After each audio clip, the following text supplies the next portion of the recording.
So, good morning, everybody. Great to see such a full house full of security enthusiasts. My name is Tom. I'm a lead architect for Microsoft Cloud infrastructure and security solutions at Allegri in Germany. And I have the pleasure to talk to you about Azure Security Center, what it is, what it can, maybe what it cannot. If you have any questions, there's a little problem. I have to be over there at the Community Central at 10:15. So after my session, I would hurry over there, and then we have about 1 hour to talk about everything you want to know. So if you want to join me, let's move over shortly after my session, okay? Cloud and everything we have in the cloud is growing more and more and more.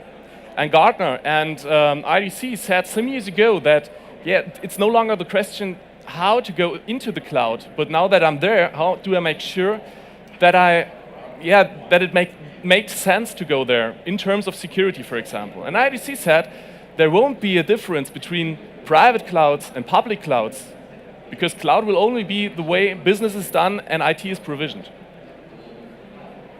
Nevertheless, we have still cloud security concerns. It's about that management is increasingly distributed. I mean, you have interfaces anywhere on-prem, you have interfaces in the cloud, you have interfaces maybe in many cloud platforms. Cloud environments are more dynamic, which is one of the value propositions of cloud computing, isn't it? And attackers continue to innovate. Cloud security, what Microsoft says, is a shared responsibility. Everything on the left side, so securing the physical assets, the data centers, securing the cloud infrastructure, the servers, the storage which are in the cloud data centers, and the data center operations are part of Microsoft. And everything on the right side is our responsibility as customers. So we have to take care of security in virtual machines, security in applications and workloads, and security in data platforms. And Microsoft gives us the tools to do so. I'm sure you won't be able to read it at the back of the end, but this is a slide the Microsoft Azure Product Group has developed, and it is an overview about Azure security services and capabilities. For example, we have a lot of services related to network security, which is point-to-site VPN, site-to-site VPN. We have lots of encryption possibilities. We have configuration management at the end. And what we're going to talk about today is only Azure Security Center as one part of the whole of the cake. Who of you is using Azure Security Center today? Okay, cool. Well, Azure Security Center is the one place to rule it all. It is your single dashboard for security in the cloud, in your on-prem data centers, for your end devices, end user devices, for everything you're using in terms of infrastructure. I think let's move over to a short demo and have a look at what is Azure Security Center.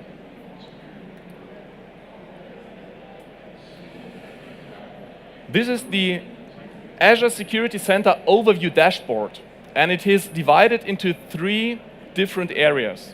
We have policy and compliance, which is about how compliant is your infrastructure, are your Azure subscriptions in terms of security, so compliant to your security rule set. We have resource security hygiene, which is a pretty interesting part I'm going to show you in a moment. And we have threat protection area at the bottom of the dashboard. Now if we have a look at resource security hygiene, then we will see at the first point our secure score, which is a measurement to tell you how secure is your environment overall. If we go into the resource health monitoring, then we will see, or let's wait, I'm going back one step, we will see the recommendations.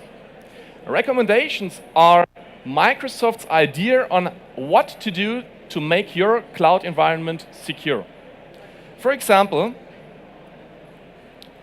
I'm going to make it a little bit bigger. Microsoft says you should enable MFA, multi-factor authentication, for accounts with owner permissions on your Azure subscriptions. That definitely makes sense. And if you do so, you get plus 50 secure score points for your overall secure score. Whoa.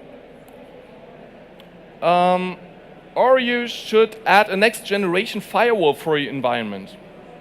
Or disk encryption on your virtual machines. Or maybe, what about, where is it? The endpoint protection solution for virtual machines. So Microsoft says it definitely makes sense to have an endpoint protection on a virtual machine on a server. And yeah, it does. And if you want to do so, you only click here. You say, OK, I want maybe install it on my Tech Summit VM. You select the Microsoft anti-malware, and you click Create, and you're done. In a few minutes, we will have an endpoint protection solution from Microsoft installed on this virtual machine. Pretty good, because you do not have to leave your dashboard. You do not have to log in into your virtual machine. You only say what you want to do, click here, you're done. OK? Oh, I should add some information at that point, but you get the point. Now, if we go back to compute and apps, then we get recommendations and informations about not only our virtual machines in Azure, but also on computers that are part of the overall process. And here you see my Surface, which is this device I'm using here at the moment. So you can install the endpoint the security agent, the Azure Security Agent, which in fact is the management agent from Microsoft.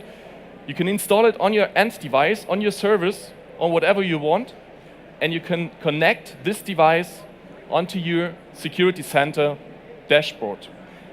This is done using a log analytics workspace in the background.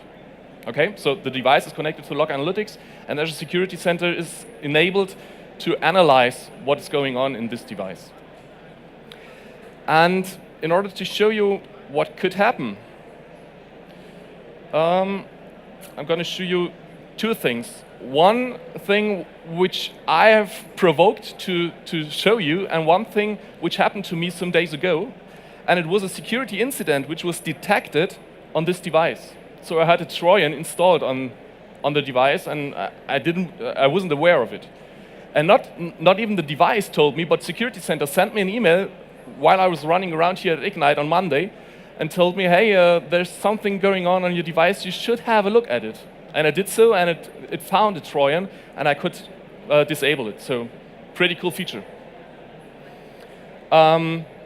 The investigation, if we go to the investigation, we see an overall graph of this whole incident.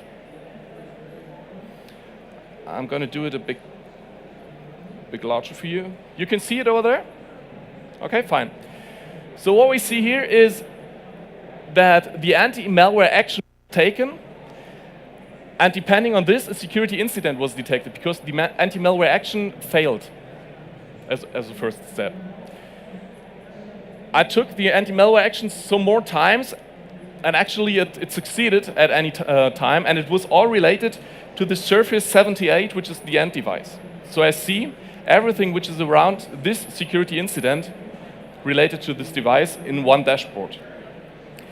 I'm going to show you a second one.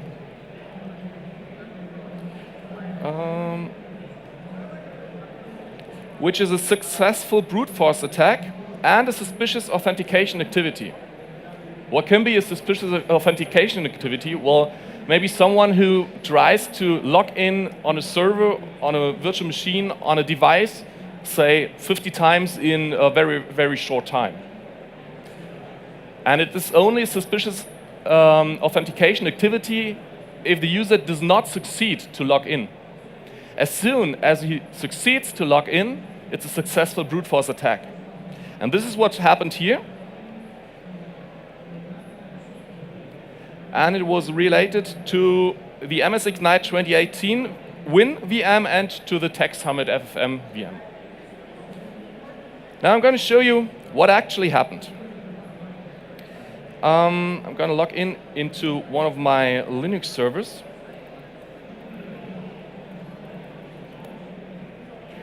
and I've prepared some scripts. First, what I'm doing is a scan. And you see, I've just clicked enter, and I see discovered open port 3389, which means this server is accessible using the RDP protocol, right? Second thing we do is we run an attack. And this actually is a brute force attack. I'm using Hydra, which is an open source tool to do this. And I have a username list, and I have a password list. And the tool tries every combination of both of them as long as it succeeds, or even it does not succeed. So that should work now. Currently using the username admin. Now we're going over to the username Tom. And a brute force attack can run for months, not only for minutes, because you have millions of usernames and billions of passwords, which you're going to try in every combination. And what we have now is that the tool says us, hey, the server with this IP address can be accessed using the login Tom and the password mysecretvalue1. Let's give it a try.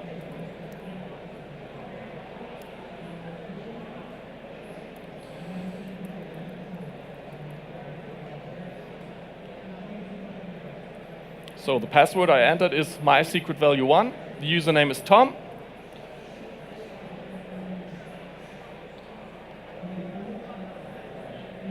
And we're in. That was a successful brute force attack from outside into my Azure environment. Now if we think a bit forward, then we will have one or more Azure VMs which are accessible through the internet. No one likes VPN.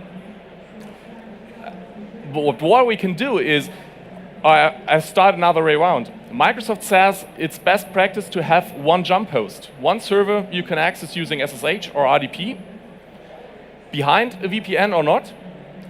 And from this jump host, you go forward to the next service. So you do not publish every server using SSH or RDP to the internet, right?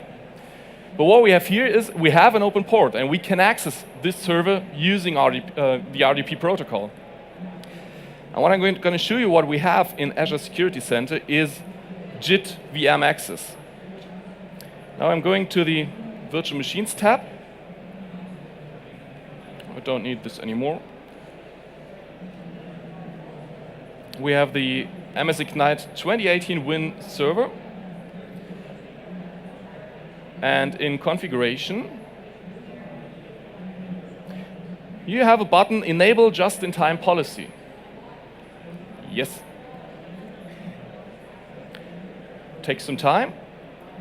And what we see now is, in networking, is every one of you aware of NSGs, network security groups? NSGs are kind of firewall rule sets with port openings. And what we see here, I'm going to make it a bit larger, is that we have two different policies. We have one rule for the RDP. This is the rule I used before to access this virtual machine. And Azure Security Center builds a new deny rule for the RDP port. And if we now want to access the virtual machine, we have to enable just-in-time VM access. This is what I'm going to do now. Going back to Security Center.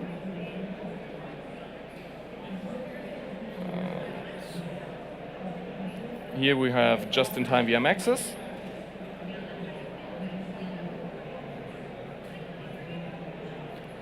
This is the virtual machine I want to request access for the RDP protocol, for my IP address, and say for 1 hour. And we can open this port. What I've done now is something you can also do using the new Azure Security Center PowerShell commandlet, or the Azure RM Security PowerShell module. There are commandlets for just-in-time VM access. And so you could create a script. You can start the script with a log on against your Azure environment. You request access for your virtual machine, and you're in. So you do not even have to log in into the Azure portal. If we go back to the virtual machine now,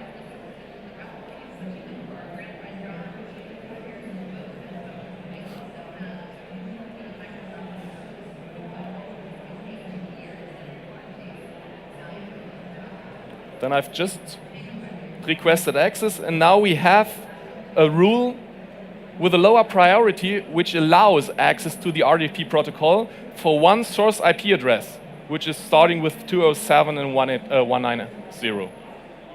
Okay? So we have closed this port, this open port, this management port to our virtual machine, and we have a pretty cool solution to request access for the time given, for time we want to have access to the virtual machine. And after this time, which is 1 hour at the moment, after this time, this rule is simply deleted and the port is locked again.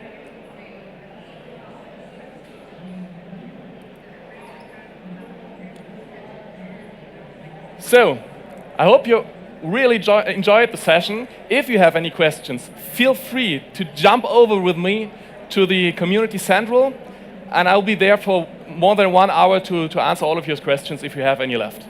Thank you for coming here this morning. Have a great Ignite, enjoy your week, and see you soon. Thank you.